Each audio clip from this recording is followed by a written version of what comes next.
Amen. Okay, so I've got my technology going here. we have a few extras on here tonight. Peter Arbib's visiting, and since we can do 1 hour, he can make it over here with these other responsibilities he's got going. And then I've got a monitor set up in the living room with my PowerPoint on it, and it looks like everyone can see it on Zoom, so that's great. For those of you on the playback, I am going to be including a PDF file with my PowerPoint slides on it so that you can see what they are seeing on the live production. Throughout the teaching, I will say next slide, and then you can take a look and see in your PDF.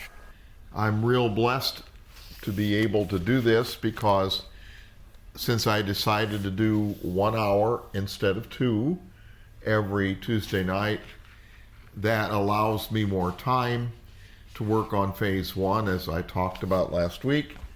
And also, since I have already taught Old Testament history at least a dozen times all over the United States, I have my PowerPoints from the other class. And I'm going to be teaching all the things that was in that class plus more. So that gives me time to do the PowerPoints as well. So here we go. Session 2. All aboard for the Promised Land. Welcome to Tune In Tuesday. Old Testament History, Session 2. Most of us are familiar with some of the incidents in the Old Testament from teachings in our churches and movies, like the Ten Commandments movie. We're also familiar with some of the prominent people in the Bible, such as Noah and Abraham and Moses and David and Elijah, etc. Etc. perhaps was the most famous of them all because he shows up everywhere. Sorry about that, I couldn't help it. But we're also familiar with the geography of Egypt, with Judah and Babylon and such. But in many cases, we may not understand how they all relate to each other. So, tonight I'm going to give you an express train tour and overview of the entire Old Testament. John Shainheit does this too in his class, and I like how effective it is because it'll give you some context for what we will be covering in the rest of the class. Plus, I'll be doing some PowerPoint map work, also to give you a sense of the geography. God gave the Promised Land to his people. It is perhaps the most strategic area in the whole world. It's located at the crossroads of Europe, Asia, and Africa. So here we have the map. Next slide. The Promised Land is right here. And so if you want to come from Europe, you come down through here. If you want to come from Africa, you come up from there. And if you want to come from Asia, you come around the Fertile Crescent down there.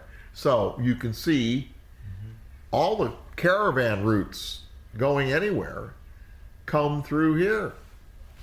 Later on, the Roman roads. That's amazing to realize that God gave them that land.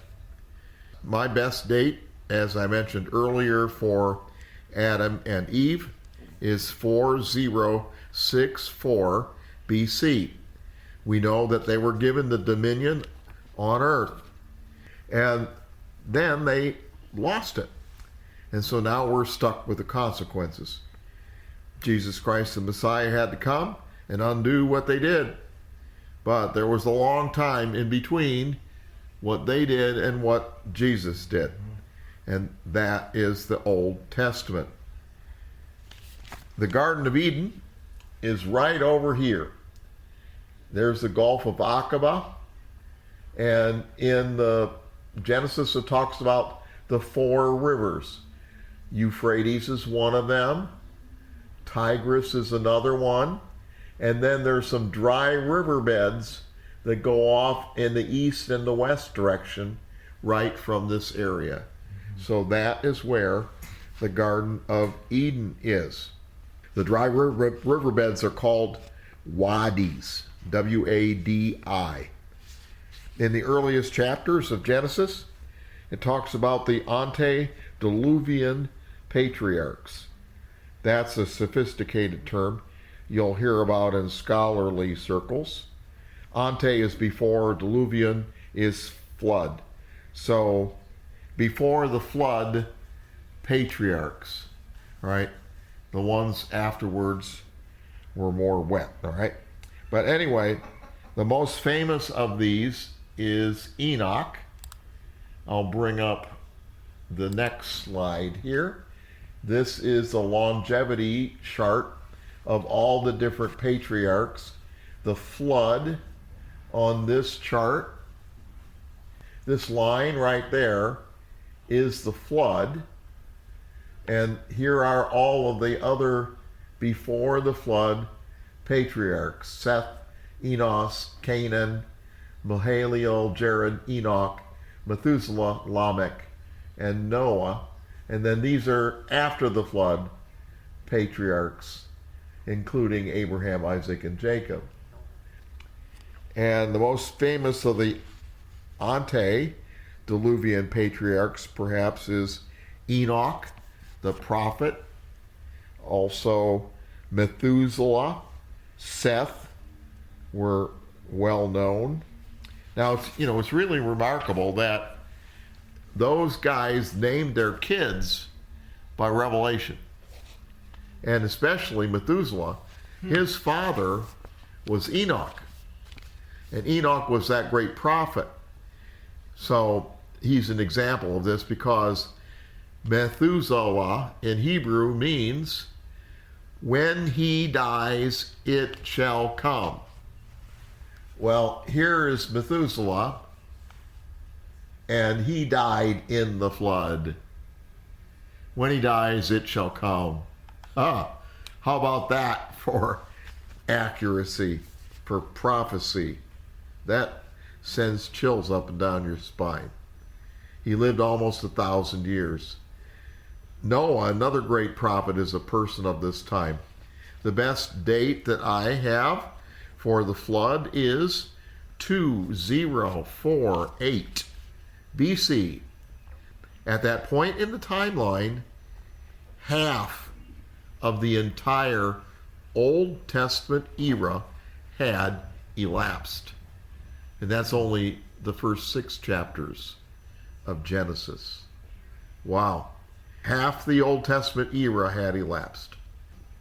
Wow.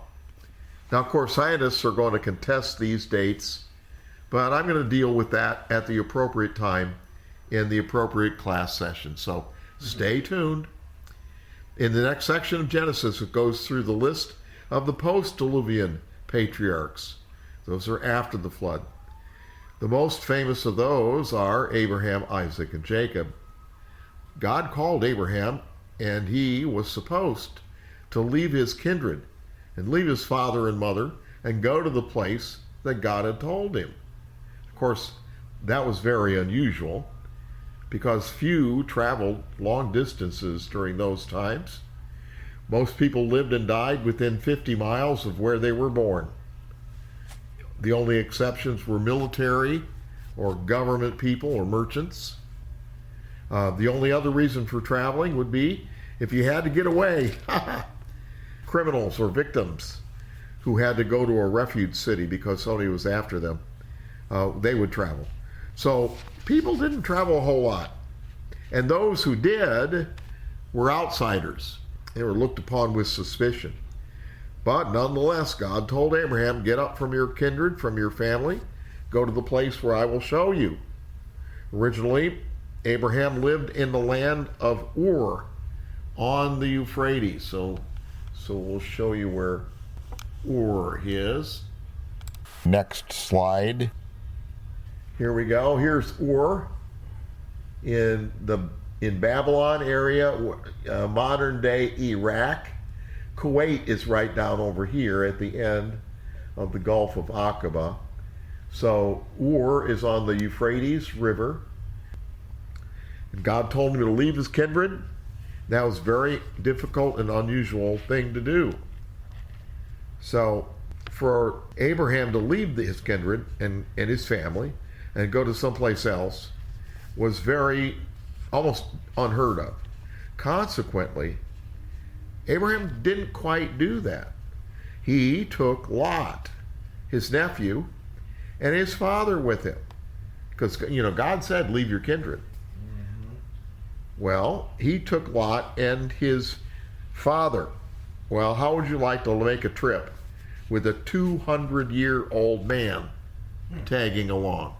Because that's how old Terah, his father, was at that time. But he still took Terah, his father. Well, they didn't get very far. They only got as far as Haran, which is up near the border of Syria and Iraq today. So up here at the top, along the Euphrates River, this is where Haran is. And so they went as far as they could, and then Terah apparently couldn't go any further. So there they were, and they stayed there until Terah died 5 years later. And then God told Abraham, come on, I told you. All right, remember this promise? So get into the land where I told you to go. So they went down to Canaan, over here, along the Mediterranean Sea. They went down to Canaan. But there was a problem, because he was 5 years late. Because he took Terah and had to wait in Haran, because Terah couldn't travel any further. The plan was, because God has foreknowledge, was to leave your kindred and go into the place where I'm going to tell you to go, right? The spiritual plan was, you leave town, go where I'm telling you to go, and he would have gotten there 5 years earlier, before the famine. So he would have gotten established before the famine hit, because God has foreknowledge. And then when the famine would have come, all the rest of the people who were not prepared would have either died or left and abandoned the land to Abraham. Because you see, God knew in his foreknowledge that this most strategic land in the entire world was going to be up for grabs, and he wanted to give it to believers. Wow. Do you see the plan? Mm-hmm. Isn't that amazing? Well, it didn't quite work out that way, because Abraham didn't quite follow what God wanted him to do. Because he would have gotten established and he would have been all set. God would have given further revelation for all the other things that he needed to do once he was there. And so when the famine hit, he would have been able to sustain himself. And when all the rest of the people died off or left, he would have gotten the whole land by default. See, God knew that entire area was going to be up for grabs. All the caravan routes from Europe, Asia, and Africa go through there. And there's flat areas there too, like highways for armies. It has seaports and the plush Jordan River Valley. It really was the most valuable real estate on earth, and God wanted to give it to believers. Wow. But because Abraham didn't quite do what God wanted him, did God drop kick him and say, Abe, you're cursed forever? No. God kept calling him back. So Abraham gets to Canaan, but it's late, and the famine hits. So then he decided, well, I'm going to go to Egypt. Well, did God tell him to go to Egypt? No. But he went to Egypt. And there in Egypt, he almost lost his wife, Sarah. Well, how was he going to fulfill the promise without her? Wow. You see, Sarah was an exceptional woman. She was very beautiful. She'd won the Miss Ur contest. She was on the cover of Shepherd's Illustrated. She was beautiful. Wow. Even when she was 65 years old, she was a desirable jewel. So when they went down to Egypt, she was so beautiful, and the king saw her. Here's this rare and beautiful woman who's traveled. She'd been to Haran. She'd been to Ur. Wow. What kind of stories would she be able to tell all the other women in the court? And also, what talents would she have to tell all her beauty secrets to all the women in the harem? So she was very desirable. So he wanted her to be his wife. Remember, Abraham was afraid that they'd take Sarah and kill him? So what did he do? Remember? He said to tell them, you're my sister, right? So this happens, they won't kill me. Now, we're going to cover more of this in another session, but Abraham almost lost her. But she actually was his half-sister. We'll see that later. Now, that was before that was forbidden by the law of Moses, all right? So it still was legal. But anyway, everything gets sorted out, and Abraham gets her back. And so they came back up out of Egypt. And when they get to Canaan, Lot, his nephew, is still with him. Well, wait a minute. Why is Lot there with him? I thought God said, leave your kindred, right? There's going to be a further consequence to that infraction. And how much will that cost? A lot. Lot and Abraham were so prosperous, though, they had to split up the land. And so Abraham tells Lot, well, you choose. Here's the left hand, hint, hint, and here's the right hand. You choose what you want.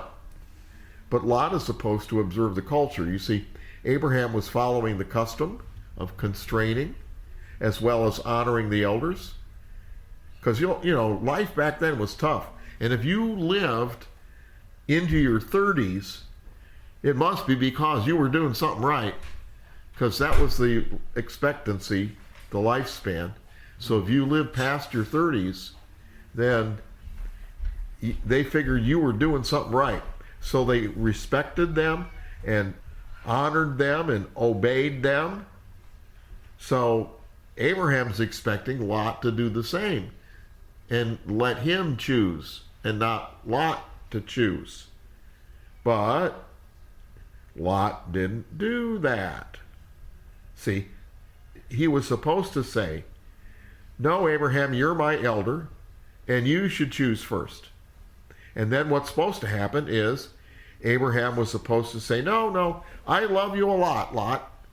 And Lot was supposed to say, stop stuttering, Abe, spit it out. No, he was supposed to say a second time, Abe, you choose. And they were supposed to go through that sequence of constraining. Remember that stuff? So that's what Abraham was doing. He says, Lot, here's the left hand, hint, hint, and there's the right hand, you choose. But instead, Lot exclaims, Abe, you're such a great guy. Oh, thanks a lot. I'll take the best land. Huh. And he chose the right hand, the Jordan Valley that was well watered and beautiful like the Garden of Eden. So Lot stuck it to Abraham, his uncle. Consequently, Abraham got stuck with the dregs. Well, if Abraham had done what God told him and leave your kindred, he wouldn't have had to do that. He wouldn't be 5 years late. He wouldn't have lost Sarah almost, and he wouldn't have to split the land. That's right. I mean, later on, there's other consequences, like Lot gets captured and Abraham has to risk it all in a night attack to win him back.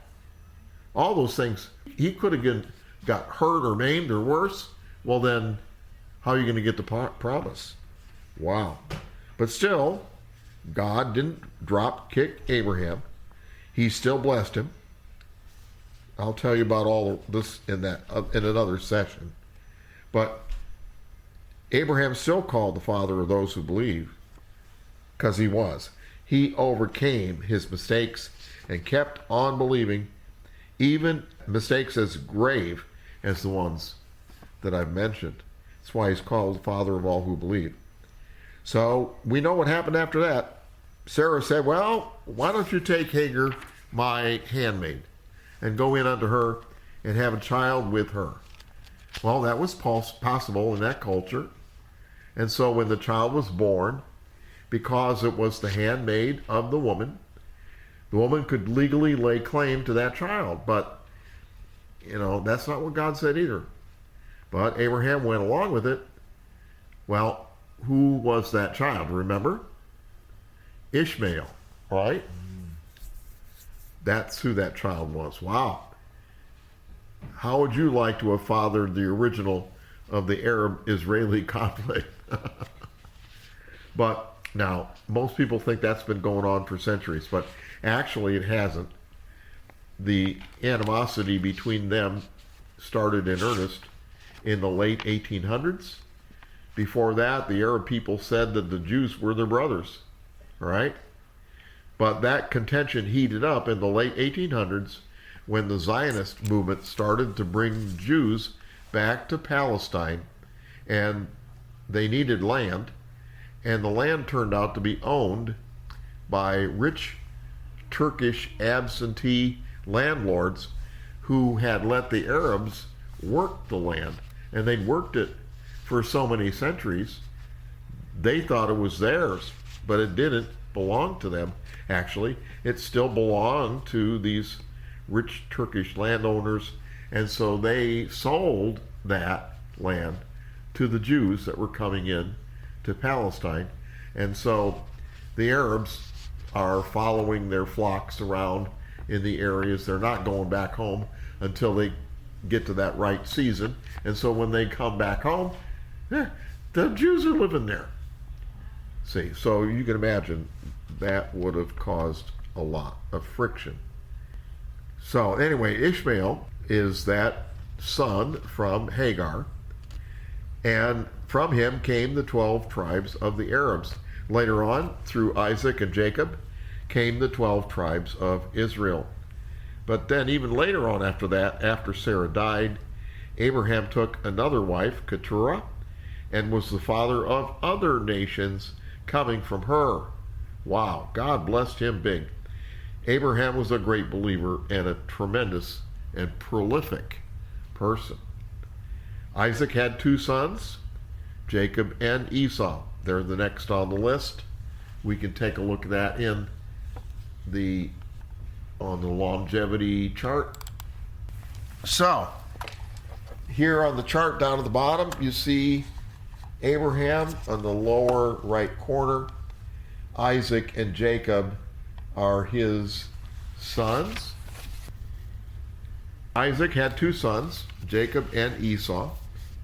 Jacob was the father of the 12 tribes. Jacob had 2 wives, Leah and Rachel. Originally, he had wanted to marry just Rachel, but Laban, his father-in-law, gave him Leah first. And then he said, you have to work another 7 years for Rachel. So he ended up with 2 wives, Leah and Rachel. But his favorite wife was Rachel. But Rachel was having problems. She didn't get pregnant at first. So then we have what I call the baby wars, with Leah and Rachel fighting for favor from their husband. Because Leah was having sons from Jacob, but Rachel was barren. So Rachel did the same thing as Sarah had done and offered her handmaid to her husband. And the handmaid had a son. Then when Leah saw that she was falling behind, she did the same thing. So Jacob ended up with 4 wives. Wow. Now, several sons had already been born until finally Rachel had a son, and that one was Joseph. Since he was the firstborn of the favorite wife, Rachel, he was made the heir. Remember the coat of many colors? That was the heirship coat. So when he was old enough, here was this young teenager going out to manage his older brothers in the field. That didn't go over very well. So one time when they were out in the field, bad things transpired. Joseph ends up in a pit, and his brothers sold him into slavery and faked his death. So Joseph ends up in Egypt. Well, how would you like to have gone through that? Here you are, the heir, and suddenly you're a slave. Would you be bitter? Would you have problems? Well, Joseph didn't. He made the best of the situation. He became the servant of Potiphar, who was the dignitary in Egypt, and he wasn't bitter. Instead of stewing on vengeance, etc., he became the best steward he could be. And so he was so trusted for Potiphar, but he couldn't have done that if he was bitter. So then what happened? Potiphar's wife, remember, she was enamored with Joseph, tried to seduce him, and he refused. So then out of spite, she accused him of attempted rape, and he gets thrown in prison. So now stuff is happening to Joseph again and again. He's in jail, but he still's not bitter. He excels in the jail and becomes the head of the prisoners, right? If anything happened in the jail, he coordinated it. And he wasn't bitter. He made the best of that situation. It's a real lesson. So then what happened? The Pharaoh's baker and butler are put in jail, and they have vivid dreams. And Joseph interprets the dreams, and the things come to pass. And he says, well, recommend me, when you get out. But they forgot to tell anyone about his spiritual ability. So he's still stuck in jail. Would you get bitter after all of these turnbacks? Well, he didn't. Then Pharaoh has that dream, and Joseph interprets it regarding the years of plenty and the famine, and whammo, suddenly his fortunes are reversed, and he becomes the vice president of Egypt. Now, at that time, the vice president did all the work, and the president took the extended vacation. It's just the opposite today. And so Joseph becomes the grand vizier of Egypt, the second in command of the most powerful nation in the world. Wow. So then they had the 7 years of plenty, 7 years of famine. And in the second year of the years of famine, the famine was so bad in Canaan that Jacob and the 11 sons decided to go down to Egypt to buy grain.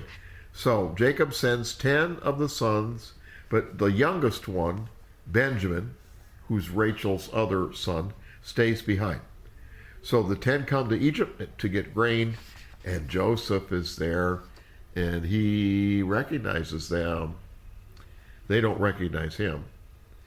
And so he goes through this really interesting way of revealing himself, but also putting them on the spot. That'll be fun going over that when we get to that point. By this means, the children of Israel find out that he is the grand vizier of Egypt. He forgives them. They decide to move down to Egypt to ride out the famine.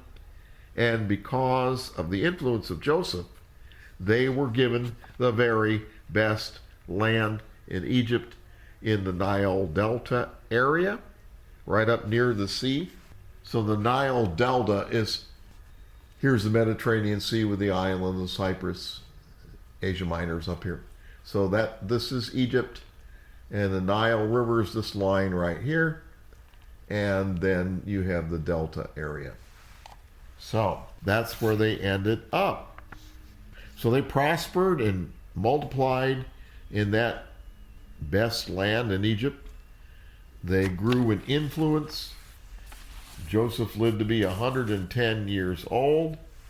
So if he was 30 years old when he appeared before Pharaoh, plus 7 years of plenty, plus 2 years of famine, he was 39 years old when his brothers came and he revealed himself to them. He lived to be 110. So 71 years they lived in the Nile Delta area and multiplied. Wow. Until Joseph died. Now, after he died, a new regime came into power. They didn't like these powerful Jews up there. They weren't related to them either. And they thought maybe they might revolt. So they enslaved them.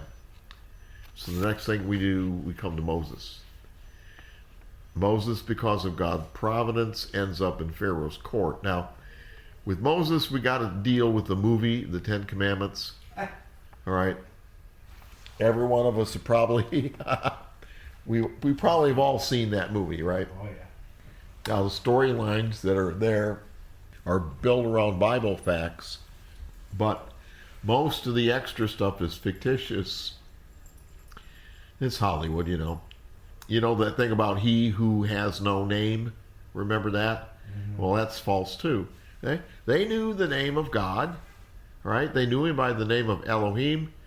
They knew him by the name of Jehovah or Yahweh, whatever your flavor is. God has different names, just like you have different names. You know, you have one name that you're known by at work. Then when you get home, your wifey calls you a different name, right? Or your husband. And, you know, those names are the names you don't tell anybody else. And then you have names for your mom and your dad, and you have names that they called you when they liked you, and then you had names that they called you when you were on the spot, right? Remember? So you have different names, and each has its own application and significance. Well, can't God have different names too? Sure. And they similarly emphasize different parts of his character. So they knew what the name of God was, that he who has no name thing. It's not true. Not true. But Moses got called by God in the burning bush incident to go back to Egypt and deliver them from slavery. The adversary is poised to wipe them out, terminate the Christ line. Remember? He'd already started killing off the male babies, right? So the truth about this was Moses, if he was supposed to be a prophet of God and lead them out of Egypt, he'd have to prove to them that he was a spiritual man. Because, you know, if he goes back there and says, I'm a prophet, well, are they going to believe him just because he says so? They're going to say, yeah, right. Okay. Because there probably were other people trying to help and trying to signify themselves. And so Moses anticipates that. And he said, I need some information. Give me something so I can prove to them that I have a spiritual connection. Tell me something new about your name. Tell me something new about your reputation. See? Because to them, your name was more than just your label, right?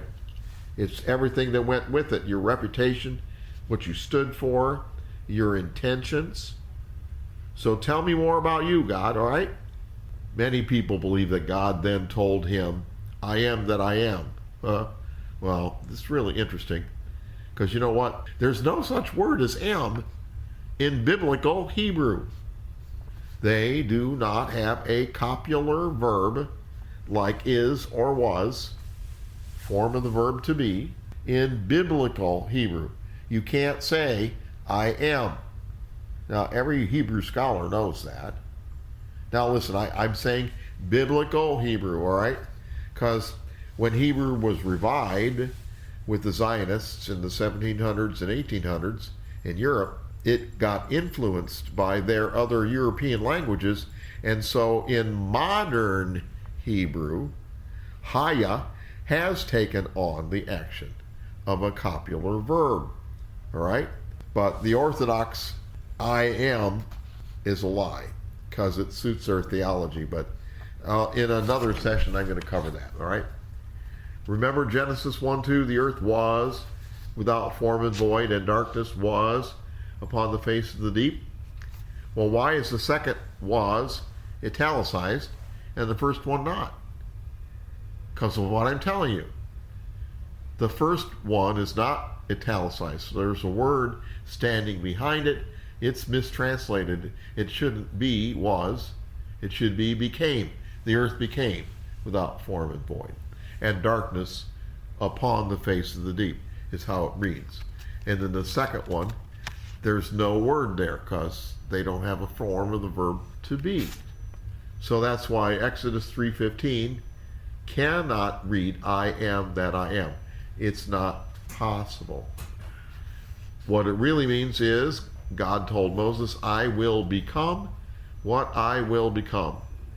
In other words, God's a heavy-duty, all-purpose God. He's not like the Egyptian gods that each cover its own specialty. You know, the sun god and the frog god. He's in the business of delivering his people, and he'll do whatever is needed to be done to take care of his people. See, that I will become was a nuance on the name Yahweh or Jehovah, a sagacious play on words on the name because they're from the same Hebrew root word. God said, I will become what I will become. So Yahweh or Jehovah is the name that the Bible uses for God and his relationship to his people. And so Moses taught them that I will become what I will become as new light on the name of Jehovah. And there's a lot more to it. He just didn't say his name is I will become what I will become.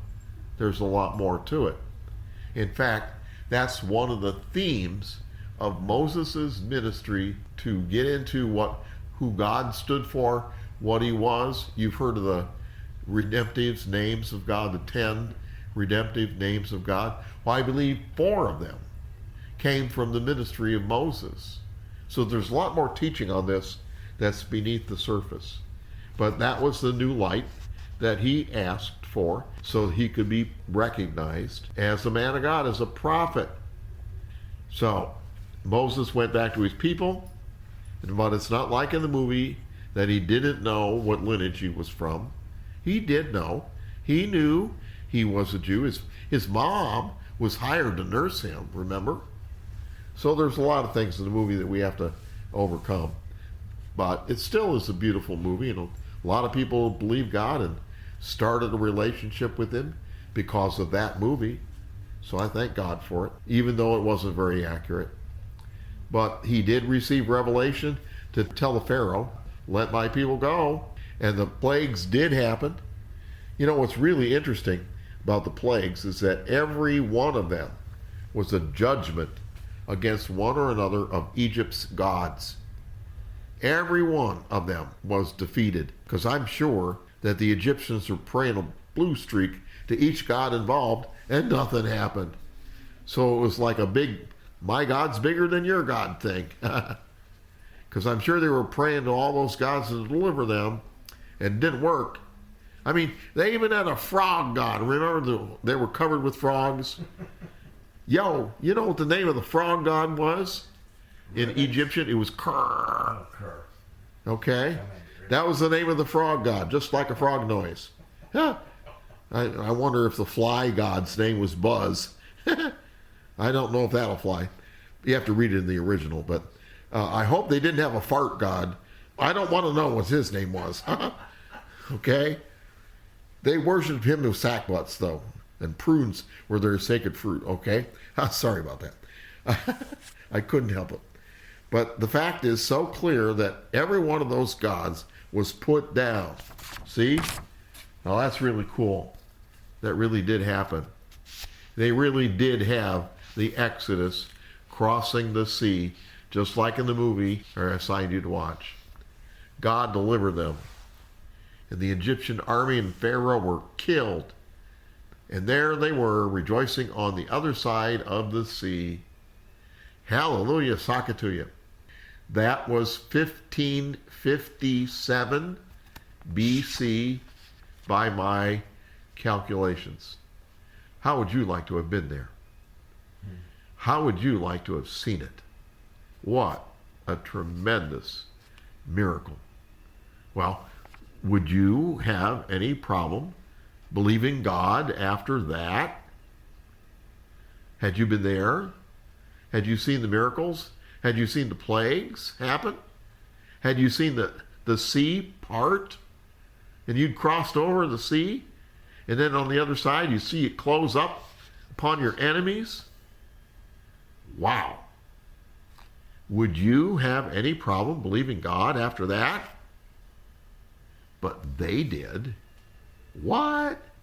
Yes, less than a month afterward, they were back to complaining. Oh, poor us. We wish we were back in Egypt. Those leeks and those onions we had back there were so good. And even that stinky garlic. But all we have here is you, Moses, and dust. How could that be after all those miracles? How could they doubt? I mean, there's a pillar of cloud thereby every day. There's a pillar of fire every night. And they still doubted God and Moses. So there they are out in the desert when they screwed up, and fire came down and burnt people up, and plagues raged. Well, why is that? I mean, those things don't happen every day when people sin, do they? I mean, sometimes bad things happen, but not fire from heaven. Woo. Why did they happen there in the desert? Remember Dathan and Korah? They were revolting against the leadership of Moses. And so Moses says, let them die a new kind of death. Let the earth cleave open underneath them and close back up and swallow them, that they die. And zap, it happened. Wow. Does that happen when people don't believe God today?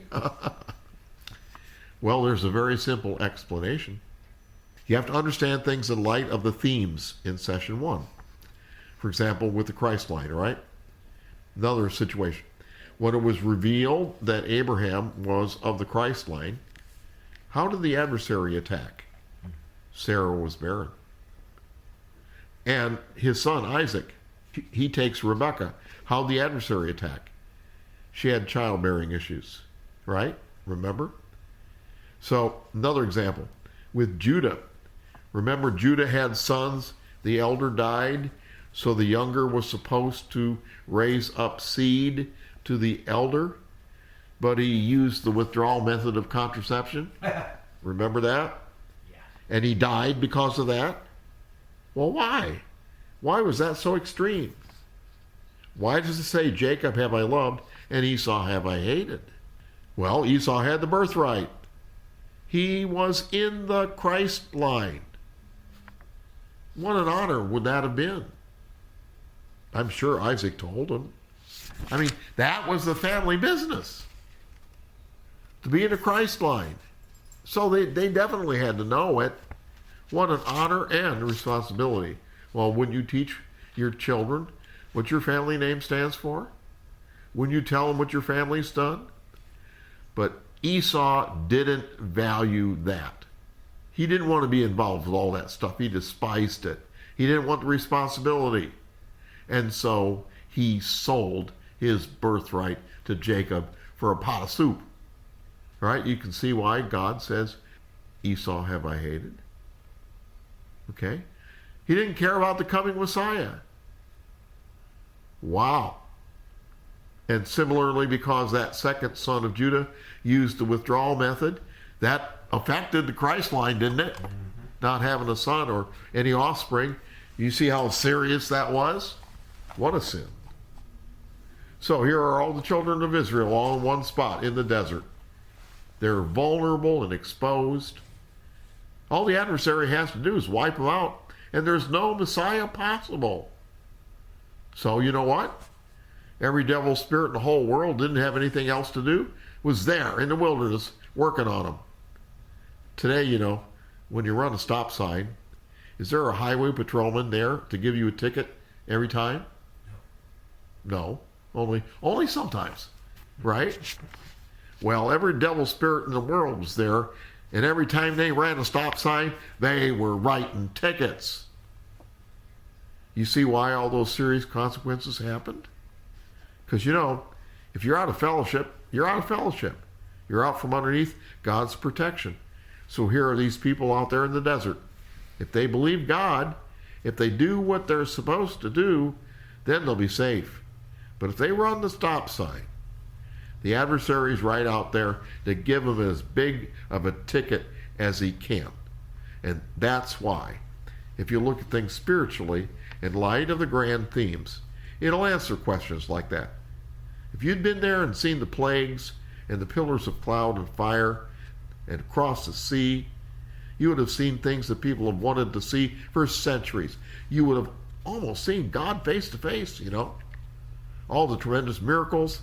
Even the manna that came 6 days like clockwork, with the 6th day twice as much, and then the 7th day not at all. What a reminder of God's presence. So every day you had evidence. Just like today we speak in tongues. We have present tense evidence. Well, they had all those things. Yet they decided to run the stop sign. What a huge sin. I mean, how far up the adversary's butt was that kind of thinking? The adversary's the fart god. Okay? Wow. But they decided, Moses, you're no good. We don't want you and your God. We want to go back to Egypt because it was far better for us, even when we were enslaved, than it is for us out here in the desert. What a sin. How profoundly were they deceived? You understand? That's why all those miracles happened in the desert. That's why they had miraculous deliverance and also extreme punishment, because they were in the midst of a knockdown, dragged out spiritual fight between the forces of good and evil. Beneath the surface, unseen to them, spiritual bombs were going off all over the place, with angels and the adversary fighting there. Wow. They were going full tilt. You understand? That's why. So anyway, God delivered them, fed them, gave them water, brought them out of the wilderness. They ended up out of the wilderness on the other side of the Jordan River, ready to move into the promised land and take back the promised land that God had given to Abraham, right? But instead of going right in and believing God, they insisted on sending some spies into the land to scout it out. So they sent spies, and they saw a wonderful land flowing with milk and honey. That means, for the honey, the bees do all the work. You just collect the profit, right? Same with milk. You don't make the milk, you just collect it. All right? So a land full of milk and honey means there's all kinds of produce there for easy pickings. It's a rich land. You don't have to work really hard because it's so fertile. All right? Now, today it's pretty dry, but it wasn't like that back then. Why? Well, it's been the focus of the adversary's attacks over the centuries. And also, another thing, they killed all the trees. All the trees are gone except for up north. There used to be a lot of trees all over to hold down and protect the soil. But over the years, people killed them all off. In fact, the Muslims imposed a tree tax. All right? So people chopped down their trees so they wouldn't have to pay the tree tax. Wow. So they denuded the land. That's another reason why it is the way it is now. So the spies came back and reported it's a wonderful land. But 10 out of the 12 spies also said, but there's giants there, and we can't fight them and win. See, these guys, Israelites, were like 5'2", all right? They were short guys. And there were 6-foot guys there among the Philistines. Oh, man, we're afraid. Oh, that's so dumb. This wasn't basketball. They had so quickly forgotten how God had delivered them from the most powerful army in the world. The Egyptian military machine. What a sin. And of course, this is why they still have the pillar of cloud every day. They still have the pillar of fire every night. They still have the manna like clockwork. And they're still saying, God can't deliver us. Wow. Huh. Only two of the spies, Caleb and Joshua, declared, no, God's going to deliver this land into our hands. He's going to help us just like he did with Egypt. He'll do it again. We can defeat everyone in Canaan and take back the land. But the other 10 spies prevailed, and they gave an evil report of the land. And so God said, all right, you guys don't want to believe me? Well, your kids will. So he said, look, you're going to die in the wilderness. You're going to wander for 40 years, and then when your kids are old enough, and they're going to inherit the land, and the rest of you guys who don't believe are going to croak out here in the boonies. Only 2 people were an exception to that 20-year-old and older rule. All would die off except Joshua and Caleb, who had produced the good report. Wow. So 40 years later, after they wandered in the desert that whole time, they went into the promised land and took it. It was a great military campaign. The first battle was Jericho, remember? They marched around the city. They marched around Blue Horns. And the last day, the final day, they marched around 7 times. When they were about to attack, they blew the horns, and the walls fell down, and they burnt the city down. They decreed nobody to build there again. Well, archaeologically, they have excavated the city of Jericho. They found where the walls were indeed breached by an earthquake, and there was a fire right then in that same layer, and no one populated the land for another 600 years. It's right there in the evidence. So just like the Bible says, except, our archaeological friends, bless their hearts, it's not fashionable to believe anything in the Bible, especially if you're an archaeologist. That's why it took amateurs to find the real Mount Sinai. Because, their peers will tease them. Oh, you believe the Bible now? Did you get religious on us? That's why it seems like archaeologists do their best to discredit everything in the Bible. It seems like Satan's a professor of archaeology, in addition to being the fart god. Anyway, remember I told you that it's like a religion in which there are certain things that are believed that are so strong that they misinterpret or even ignore other evidence that doesn't fit their script. Wow. So now there's a choice between Egyptian chronology and Bible chronology. Bible chronology has one timeline, and the evidence from Egypt seems to be different. But ever since King Tut, anything Egyptian is vogue. Napoleon gone to Egypt and discovered all those monuments with all that writing all over it, and then the Rosetta Stone was found that deciphered the hieroglyphics, and then King Tut's tomb was discovered with that spectacular artwork. Wow. Since then, Egypt was the rage. I mean, they even had Egyptian motif jewelry and room decor, all kinds of stuff. So I think that because of the King Tut effect, that everybody's been so excited about anything Egyptian that they've elevated Egyptian chronology above what it should be. Because Egyptian chronology is not as intact as Assyrian or Babylonian or Persian chronology. Now, there's a lot of evidence for Egyptian history, all those monuments with the inscriptions.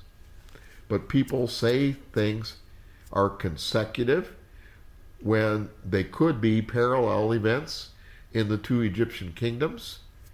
There was a southern and a northern dynasty. But when they talk about the dynasties of Egypt, they lined them up sequentially, when some of the events could have happened simultaneously.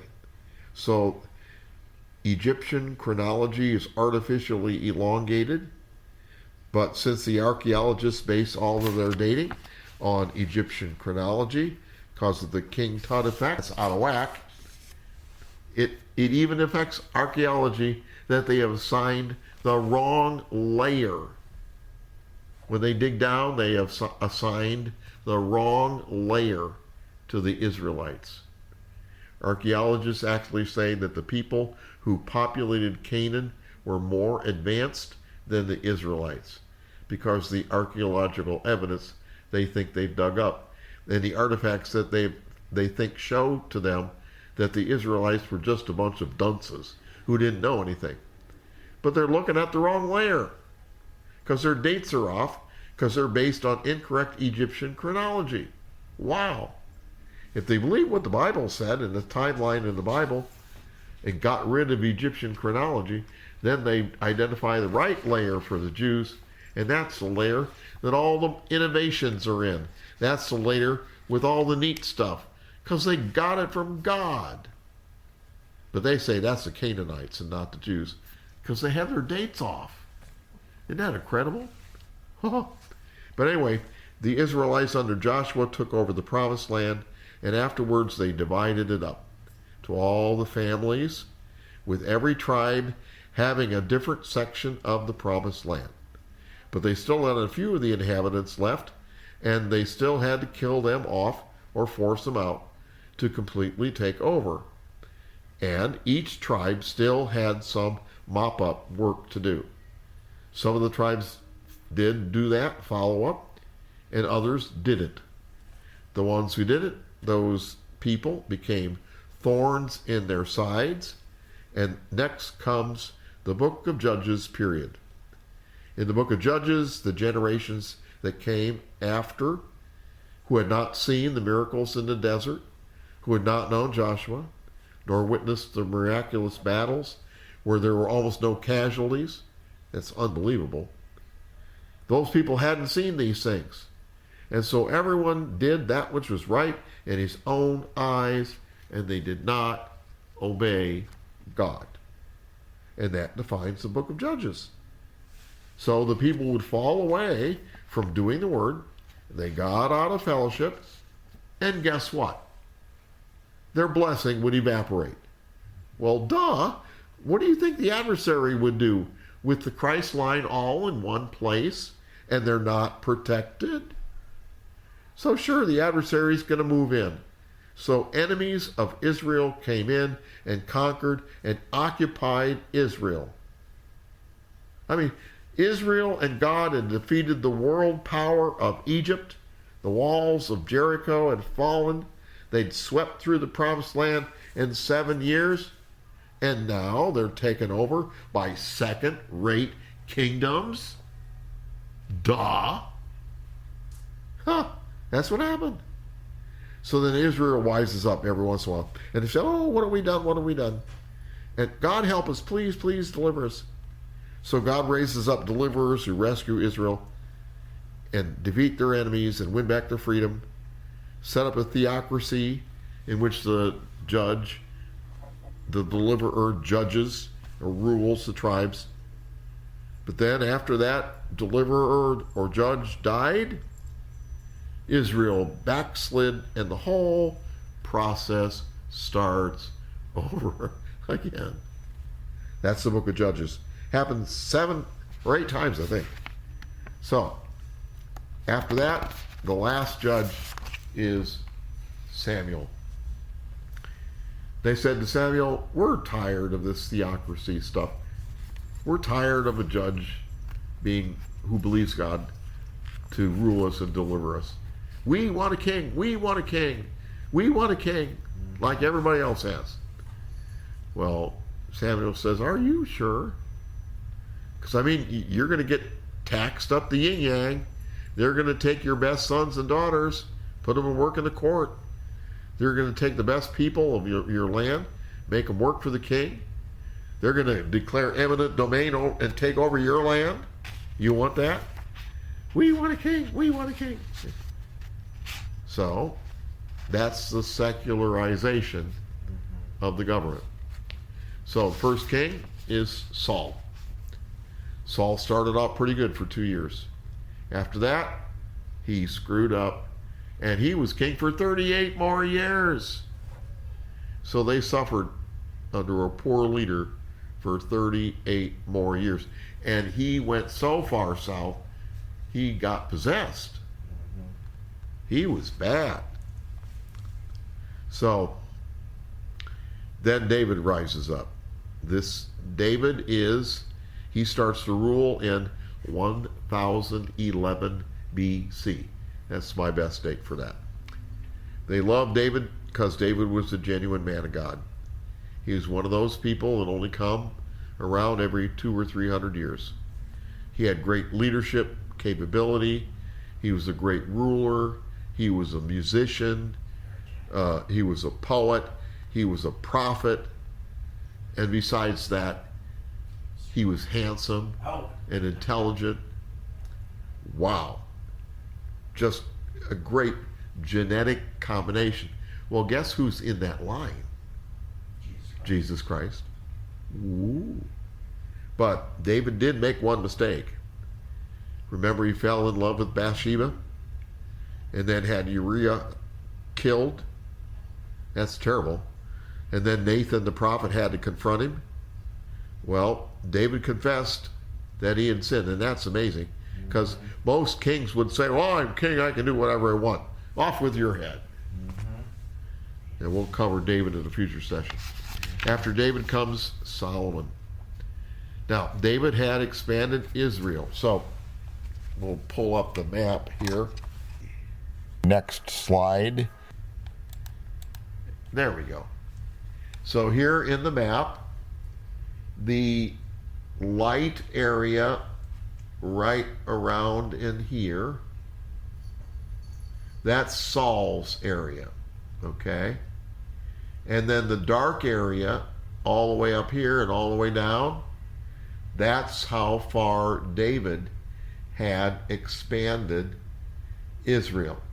And then these other white areas in here, Gaza Strip over here, Phoenicia, and up here in the north, those are areas that they didn't annex formally, but Solomon had great influence. So this is the greatest extent of Israel at ancient times, all the way down from the Gulf of Aqaba, all the way down here, all the way up to the Euphrates River. That's Solomon's area that he influenced, plus David's area that they ruled. Ammonites and Edomites and all those other parasites were conquered. David, of course, is in the Christ line. He wanted to build a temple, but God said, David, your hands are too bloody. You can't do that. So he got everything ready for the temple, and then his son Solomon built it. Now, of course, everybody talks about the wisdom of Solomon, but Solomon also had some faults because he made royal alliances with unbelievers, and he amassed riches to himself, and thus commenced all the intrigues of the courts of the kings of the east, and that led to his downfall. Solomon did build the temple, a beautiful building, but he took longer to build his own palace than it took to build the temple. And he had other huge building projects, and those all cost money. Well, how did they finance those? He taxed the people heavily, and he also enslaved the non-Israelites, brutally putting them to forced labor. Many of them died in his mines. So that's not acting nobly like a God-fearing ruler ought. He was breaking what the law of Moses said about king's behavior. So the latter years of Solomon were not as rosy as one would think they were. And that had a negative effect, because when Solomon died, his son Rehoboam became king, and the people came to him and asked to make their burden lighter, and we'll serve you all your whole life. And Rehoboam went for advice from the two groups of people. He went to the older folks first Solomon's old advisors and asked them, what should I do? And the older advisors, the more experienced and mature ones, said, well, you ought to lower the tax burden. You should hearken to the people, and everything will be fine. But Rehoboam went to the other group, all of his cronies that he grew up with, who had enjoyed all the perks in the court of the king, who had lived soft lives, didn't have calloused hands. Right. I mean, you can tell a hard-working man when you shake his hand. I have respect for those guys that work hard. You can tell. Firm grip.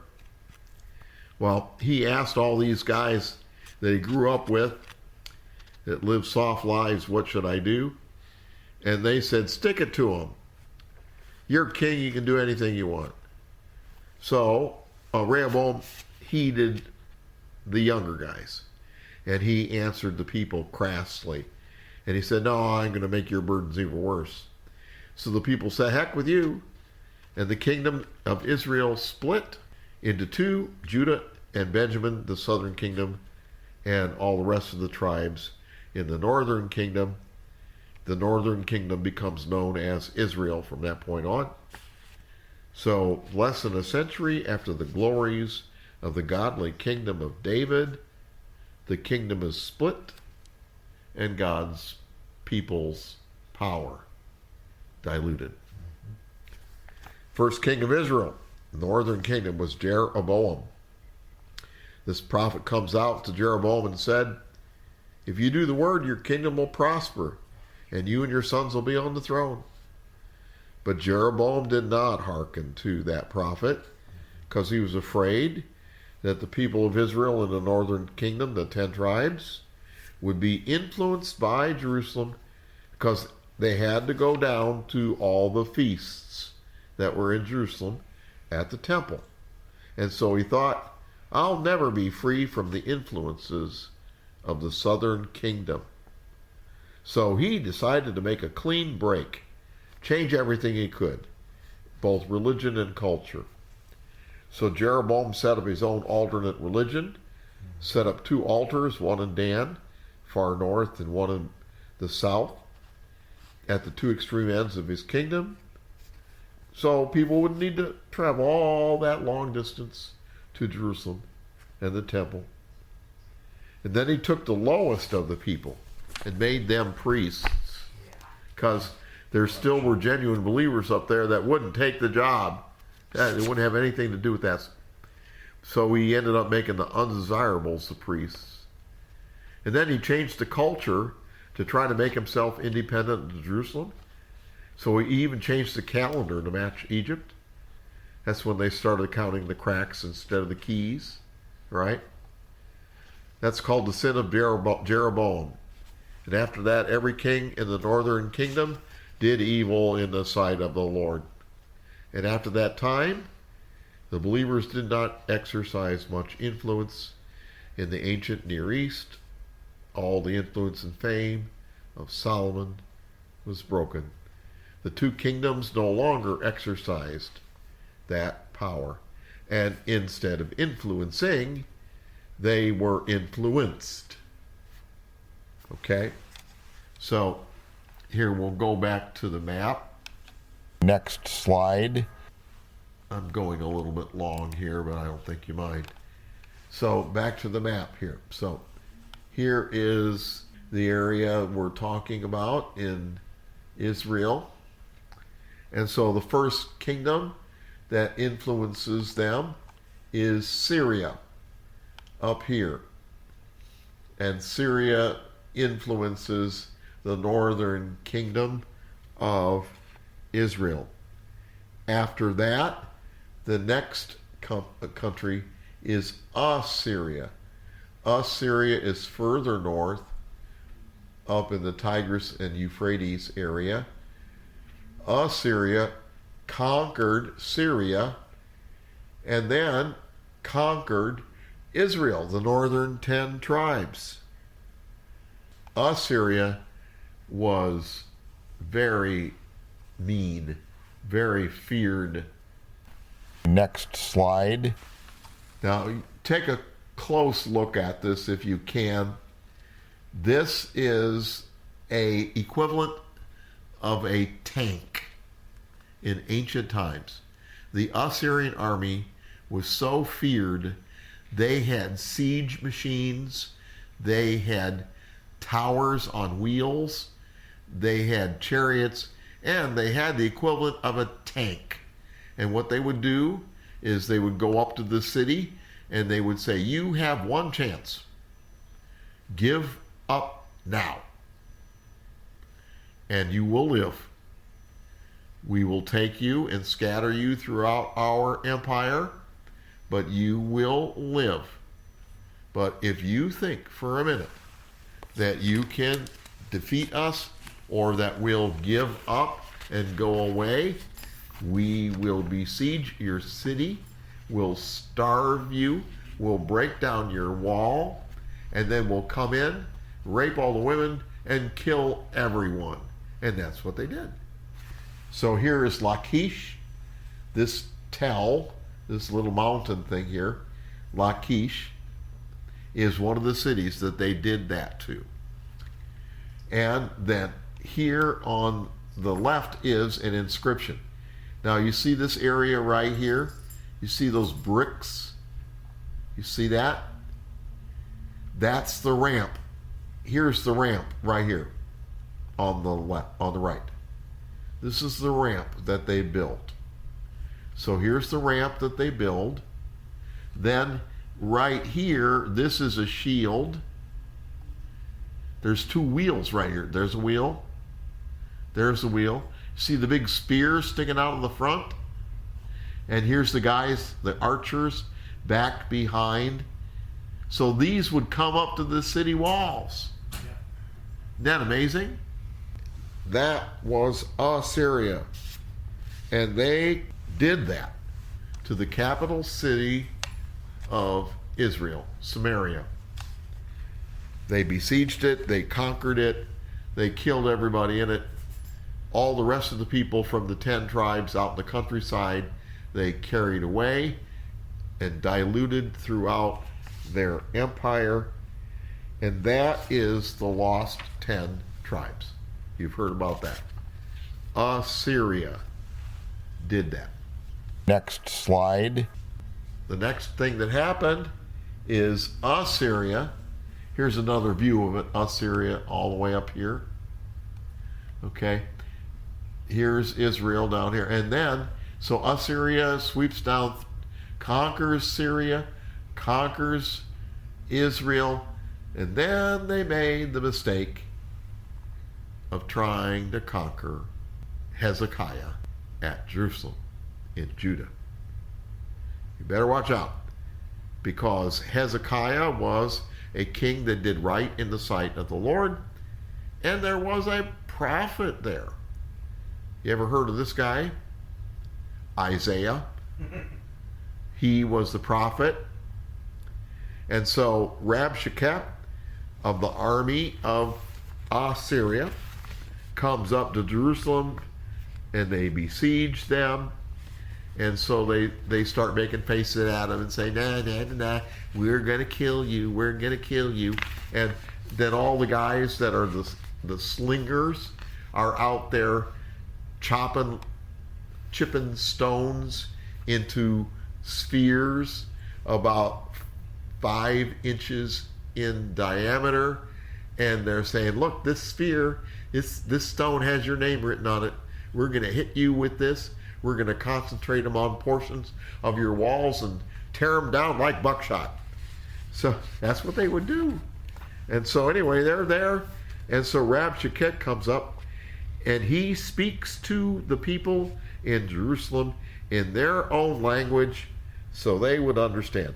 And he said, you better not try to believe your God to deliver you from us, because you know what? No God has ever helped anyone else. You know, we've come in and conquered everybody else, and they've been praying to their gods like crazy, and their gods didn't help them, so your God ain't going to help you either. Well, they were talking about the wrong God. Because what happened is, Isaiah prayed one prayer, and in one night, the Assyrian army was wiped out. Historically, they have record of this. It's not a myth. Well, we already know that because the Bible's true. It's not a myth. But historians think that from the evidence that's there, that a plague struck, some kind of contagious disease, and wiped out almost all of the Assyrian army in one swoop. Well, that changed history. One prayer changed the world. With no army, Assyria is vulnerable. And of course, power vacuums like that can't exist, especially if you've been as bad as Assyria. So there were a lot of people with scores to settle. So another country rose up and took over. Babylon. Here's Babylon. Babylon conquered Assyria, takes all of Assyria's territory, which at that time included the northern Israel area, and then Babylon expands down south and started attacking Judah. You've heard of Nebuchadnezzar, right?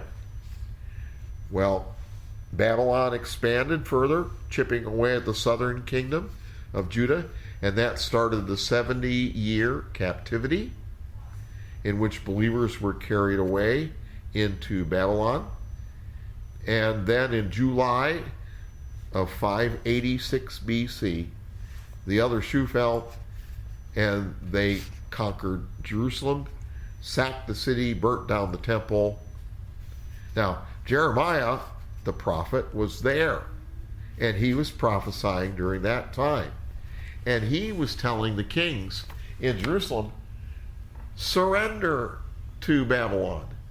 Pay your tribute, and you'll be all right. And they didn't do that. They thought, well, God's going to deliver us. We're in Jerusalem, in this walled city. But it didn't work out. And Babylon came in, carried everybody away, killed the king and the high priest and all their sons. And then they found Jeremiah. Jeremiah had been imprisoned by the king because of what he said. And the Babylonian army found Jeremiah and exonerated him and set him free. Isn't that amazing?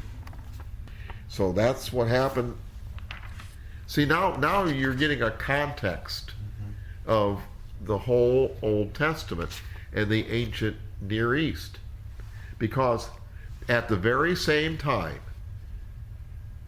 Nebuchadnezzar is expanding, Jeremiah is prophesying in Judah, Ezekiel is prophesying among the captives in Babylon, and Daniel is functioning in the court of the king, all at the same time.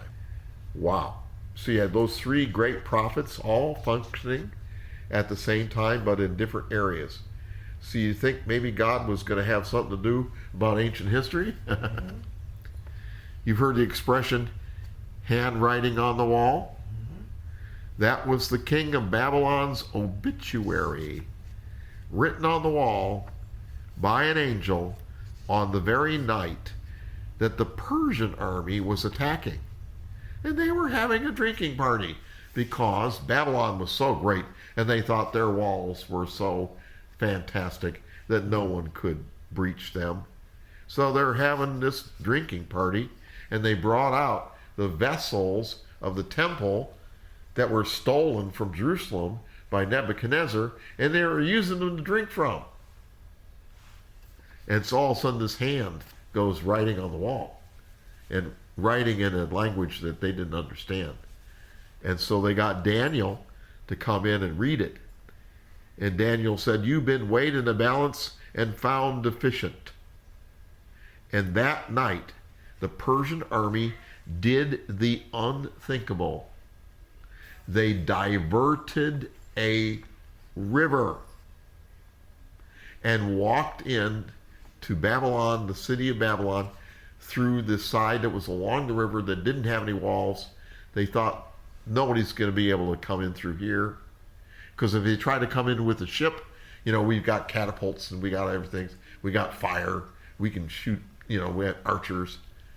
They diverted the river and they walked in on Babylon. In fact, the prophet says that the messengers from one end of the city and the other end of the city are going to meet in the middle, telling the bad news to the king at the same time.